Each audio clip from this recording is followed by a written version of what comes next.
receiving this award, Jeffrey has become part of a fairly exclusive club. He's bravery in 2010. Thank you. Jeffrey, would you please come forward to accept the award from RSPCA?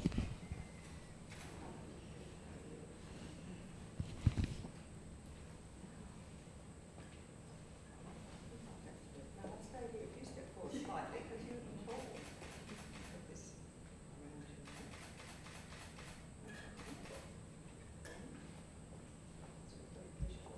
around you. You can't carry this around all the time. Wear this around for a bit. It's definitely a appropriate opportunity. Congratulations and thank you very much. And why don't you just hold this up around.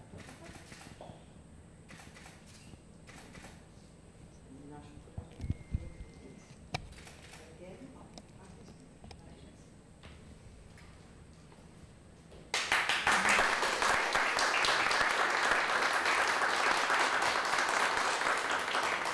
Your Excellency, would you like to address that?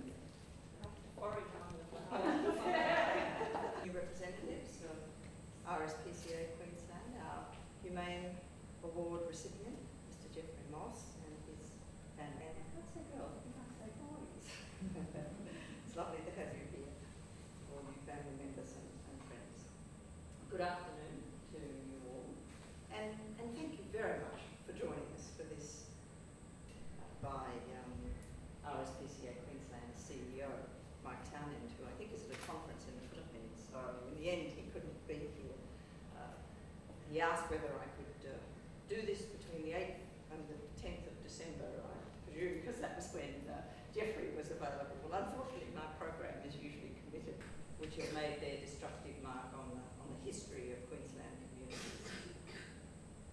The sudden and dramatic flooding of the Coomera River almost a year ago is one such event, turning this tranquil waterway on the northern Gold Coast into a dangerous, raging torrent which destroyed roads, weirs and property and tossed shipping containers, heavy machinery and pontoons around like toys.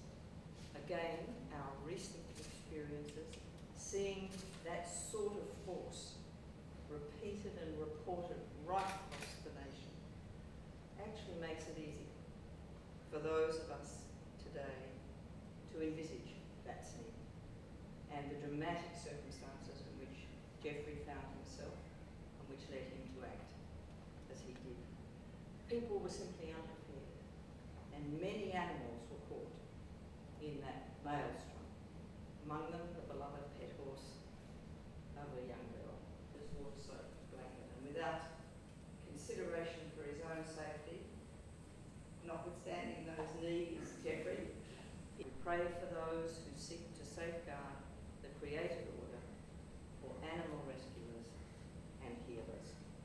And as I said, it just seems extraordinarily apposite that we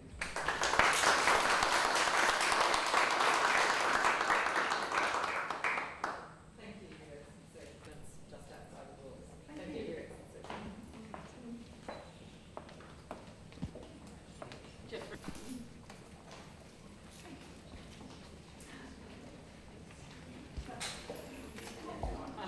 Yeah, With yesterday, didn't they? they did, yeah. The river, which is very calm now, a lot of activity yesterday. Yeah. A lot of skiers, wakeboarders.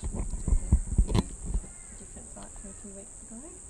Oh, nearly a year ago now, Yeah. the one we had it, Yeah. yeah. Jeffrey, I'd like to start off you tell us how you're feeling today. Oh, I feel great today. It's excellent. Yeah, quite surprised when I heard about the award, and it's good. It's good. I'm quite honoured to have the award, in fact, and I'm quite proud of the people that felt fit to nominate me for it. It's yeah, it's quite a big thing. What do you remember about that day? On that day, we didn't expect any flooding at all because it wasn't raining that heavy on the river, but the rain on the mountains around Canundra and Mount Tamborine were quite severe, and the river rose very rapidly. I got a phone call from one of our neighbours about 4:30 in the morning because the boats were floating away, and by daylight the river had risen almost 6 metres. It was quite devastating.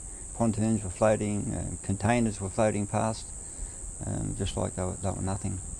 And quite a few of those containers ended up at Sanctuary Cove. And the water was full of debris, a lot of logs, a lot of animals floating around. Yeah, it was pretty horrendous. Obviously, to do what you did, the sight of that horse in the water must have been incredibly traumatic for you. Yes, I was out securing a pontoon that had come loose, and someone mentioned that they'd heard a horse in the water sometime before daylight, they said, but I couldn't see it. And as I looked around at one of the other pontoons, I noticed something moving amongst the logs, and it was the horse. So that's when I decided we had to do something about it. So put on a life jacket and tied a rope around my waist and swam out to it. It was jammed underneath the pontoon walkway. So I climbed on its back, pushed it down into the water as hard as I could to get it free from the walkway. Once it was free from the walkway, it was then jammed on something else, so I thought it might have been the cables that hold the pontoon.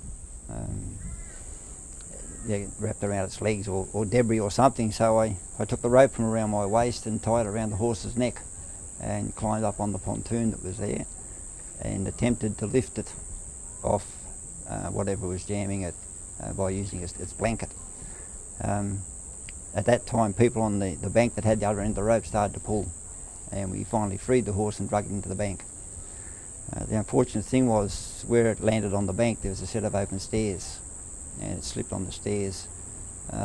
As the water receded, its legs were jammed and it couldn't be freed, so the veterinaries that were there at the time made the decision to euthanize the horse, which was pretty sad for everyone that was involved. That's basically. The horse belong to a neighbour of yours? I don't know who owned the horse. It probably came from the pony club up the river further. The owner of the horse, a young lady, was there. I heard someone say, "You better go and say goodbye to your horse." That's all I heard. I don't know who it was. I've never met him before and I haven't seen him since. But I believe it was a young lady who owned the horse. Incredibly dangerous. Did you think twice about doing that? No, I didn't. And if it was the same situation again, I'd do it again. Yeah. And later that day you saved another animal? Yeah, straight after the horse was dragged to the bank, the veterinary people were there then. And another resident from down the river a bit was there in an inflatable boat. And we noticed some cows floating around, so I got in the boat with him and we went out and tried to herd them in. We managed to get one in. The others, from the water, we couldn't see them amongst the debris. There's just too much debris around. So we got what we could as quick as we could. And that was about the end of the day. So does the floods, the current floods, bring back those memories? Yes, they do. Yes, and in 1974 I lived in Wacol and went through the Brisbane flood in 74, and it does bring back the memories, yes. Every time it rains heavy, I prepare for a flood in the river. Thank you very much. No worries. Congratulations. Can you just turn your medal over for us, too? That's all right.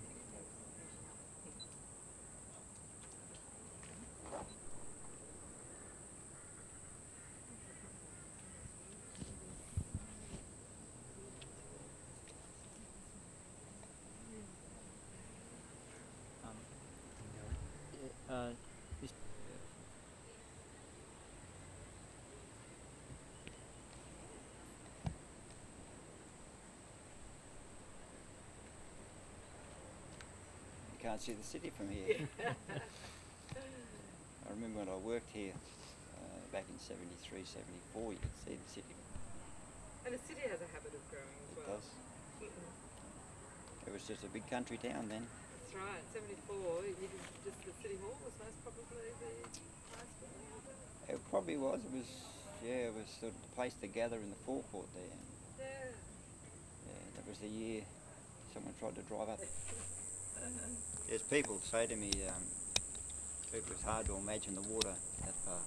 Yeah. And Jindalee was a new suburb that was Yeah, flooded as well. that's right.